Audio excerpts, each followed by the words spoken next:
Magandang umaga mga kapatid. Ako'y magluluto ng ulam namin. Kita niyo po yan, kamyas. Naka-frozen po yan. Nilagay ko sa freezer para di masira. Tingnan niyo po. Haluan ko siya ng may kamatis siya, may sibuyas, may kalamansi. Walaan niyo kung anong niluto ko. Ayun po. Magpapangat ako ng maliliit na isda. Ay, bonito yata to.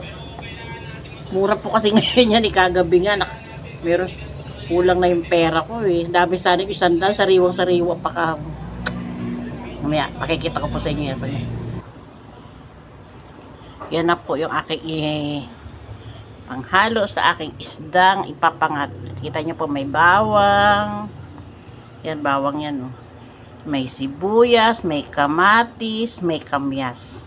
May siling haba. Ayan.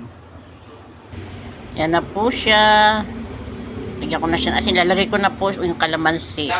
Tinanggalan ko ng buto.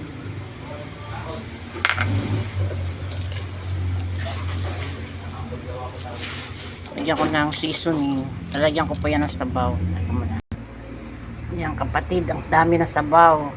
Ito po, may konting suka po yan. Yan. Kompleto. Lahat ng maasim. Mamaya papakita ko sa inyo pagluto na yan. Naubusan ko ng sabaw yan. Yan na po. Luto na yung aking pinangat na isda na bonito. Ayan po siya. Salamat Mars. Luto na yung pinadala mo na isda.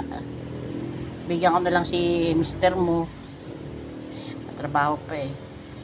Yan, salamat po. Magandang umaga. Yan pong aking pinangat na isda.